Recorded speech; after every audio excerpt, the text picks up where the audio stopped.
I didn't really know how to start this video, so I thought I'd just start with that, which in my opinion showed off what this game does best, which is be extremely awesome. But before I break it down, let me just say, this is one of my favorite games of all time, and everyone who exists should play this game. Like, seriously, stop what you're doing and play this game. It'll seriously change your life. It's the definition of pure awesome. Just play it now! Title card. Asura's Wrath, in my opinion, is one of the greatest experiences of all time. And everyone who is a lover of stories, film, and games owes it to themselves to experience it. But notice how I didn't say is one of the greatest games of all time. I'm going to get to that later, but for now,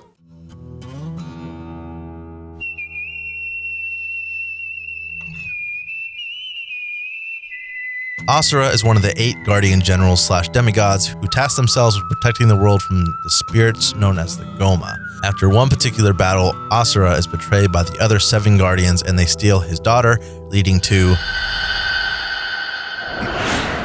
You traitorous! You!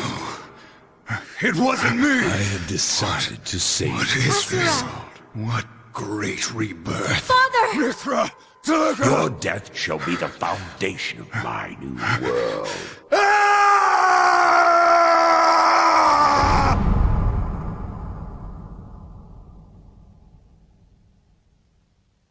Now, with a new sense of purpose, Asura seeks revenge on the demigods and wishes to save his daughter, as anybody in a situation would do. Now, if you know anything about this game, it's probably just, this is just God of War, but with Hindu / Buddhist mythology, and well, when it comes to the angry part, you're not wrong. As priestess, Mithra has dedicated herself to the salvation of our world. You should be proud. What did you say?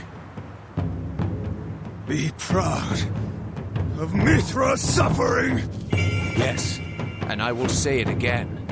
Your daughter is devoted to the cause in order to save the world. Do you think you are? God.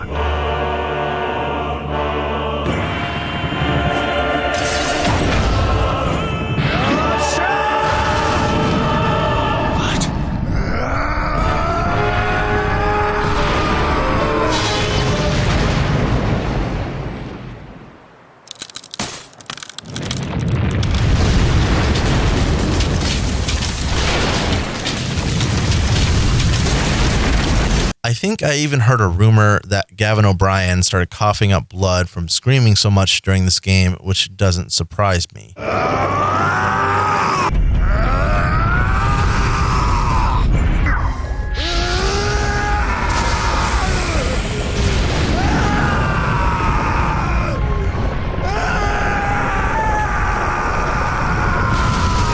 But Asura's Wrath is so much more than that. It's an exploration of humanity and religion and misery.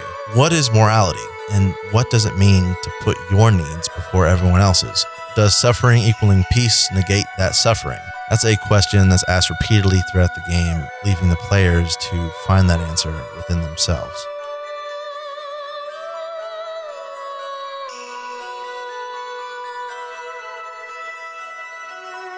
One of the more interesting aspects of this game is that it's presented like an anime, so all the weebs can rejoice now. Every episode starts off with opening credits, there's 2 interlude panels, ending credits, and a next time, with some of the more interesting aspects being actually within the in-between cards of every episode. It's actually really cool because every in-between segment tells like a little mini story and is also penned by a different artist, so it's really cool seeing all these characters drawn in all these different art styles. There's a total of 3 acts, technically with each act acting as part of the story, as, that's how stories work. And one of my favorite things about this game is how batshit crazy it is. Now, let me walk you through the first 30 minutes. We start off in a giant space battle with the forces of Gaia against the Goma, and it leads to the will of the Earth jumping out of the planet and then you fighting it with your best frenemy, Yasha. After delivering a massive blow to the will of the Earth, known as Vlitra, it's pushed back into slumber for like a really long time. It's like probably like 15,000 years or something like that. This is just the first episode of the game. One of the things this game does right is show off this sense of scale and weight But the most important thing that it shows off is emphasis. You feel every hit, and you feel the weight and the power of these characters because everything is emphasized so well. But in all seriousness, more people need to hear about this game and experience it because, well, it's anime as f***. But before I get to the more controversial sides of this game, I want to talk about one more thing that's objectively amazing, which is its music.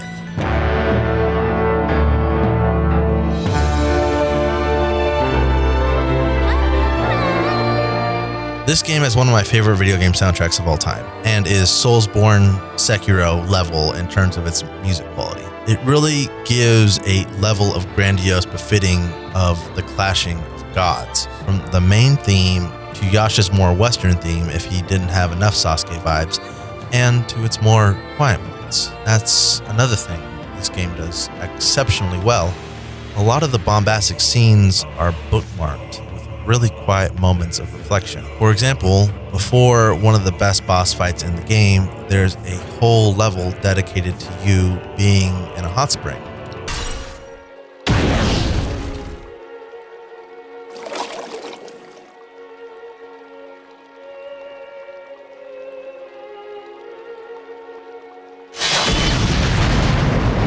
Okay, that didn't really serve my point, but there's a lot of quiet moments in between the world-shaking explosions. Even if they just come in the in-between parts of the episodes, there's just this really reflective zen that this game kind of creates during the more chill moments that it has, which is good because it really gives the more bombastic moments more weight to them. Okay, but seriously, Capcom, why the f*** isn't the soundtrack on Spotify yet? You already have a bunch of your other IPs on there. Why can't you have the best one? Jeez, I'm really annoyed that doesn't have music on Spotify. Now, with that out of the way, let's talk about some of the more controversial aspects of this game.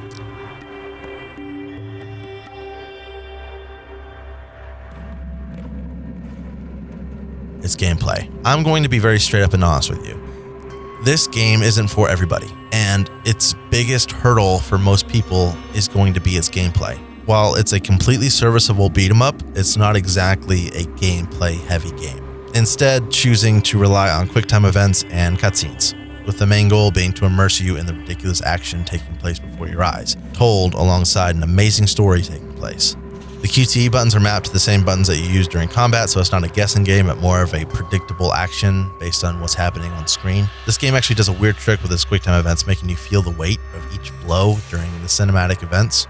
But I am aware that this experience and this feeling isn't going to be universal, and I realize that some of you aren't going to be able to jump over the hurdle that is this game's gameplay. And that's okay. It's okay if you don't like this game. This game isn't for everybody, but for those of you who are willing to give it a chance, I think you will quickly realize that this game is worth something. But before I continue, I think it's fair to mention that I've never been opposed to QuickTime events. I've always just wanted a good time, and as long as I was having a good time and the gameplay and story was serviceable, I was okay. Heavy Rain, Life is Strange, Telltale's The Walking Dead, all of these games choose to push story over its gameplay, and I have to say that Asura's Wrath is somewhere in the middle, not quite sacrificing its gameplay for story, but mostly doing it. And this brings me to my earlier point by saying that this game is an experience, which I stand by. This game is an interactive story, one which needs to be played instead of watched, because your control of Asura and directly interacting with him and his actions as he pushes forward against all the odds, you obtain true immersion. Now, there's one more thing that I very quickly touched on but didn't quite elaborate on, and that is its actual ending. The true ending of Asura's Wrath is locked behind a DLC. Don't pause the video or leave yet. Let me explain. I'm not trying to be an apologist for this game, but I want you to understand. Part 4 of the story leads to its true ending, and it's completely amazing, completely worth the price. I think it's like $6, if not like maybe 10. I mean, you can pick up the game right now for like $10 anyway, so like you're literally spending $20 on one of the most amazing stories of all time.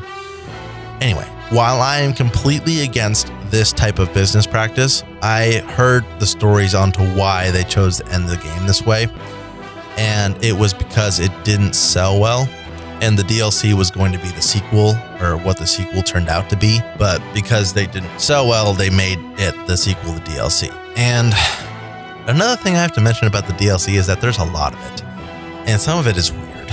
Like, there's a Street Fighter crossover with Ryu and Akuma, and some really cool animated episodes. While they are kind of blatant cash grabs, honestly, I don't care.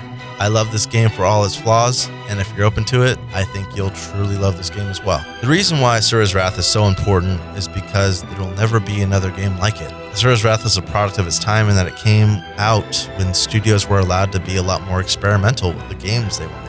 And it creates one of the most unique games ever made, and I wholeheartedly recommend this to everyone. I love Asura's Wrath, I love the world, its characters, and it's become one of these games that I want to keep coming back to. I love all the little moments shown in between, and all the emotions it makes you feel along the way. This is all I can really go into without getting into spoilers, so do yourself a favor and play this game. It's truly worth your time. Thank you all for watching this video. I am trying to do this more. I really am. My schedule has been ridiculous lately. It's always changing, and it's really annoying. And in between that and, my mental health stuff, it's hard to be on a consistent schedule with this. I'm trying my best, and as soon as I'm able to, if I could make this my job, I totally would. But I just started a new job, and I'm kind of doing this in between all of my creative projects. So I'm trying my best. So thank you all for bearing with me. Thank you for 1,000 subscribers. I might be at 2,000 by the time I make this video. But I just wanted to do a little quick announcement. I'm probably going to be saying this at the end of all my videos from now on, but I am a musician and I'm a filmmaker, and I'm going to be putting all of my creative projects on another channel. Just so you guys know, it's going to be short films, probably covers of songs I'm doing or original songs. And it's just going to be all my creative endeavors doing over there. So yeah, I'll leave a link to that in the description, and you guys have a good one. I'm recording this at like 4 a.m. So yeah, you guys have a good one, and I will see you guys soon. You guys are fantastic. Thank you all again for 1,000 subs and for listening to me talk about nerdy shit. So thank you guys. Really appreciate you. I'll see you guys soon. Bye.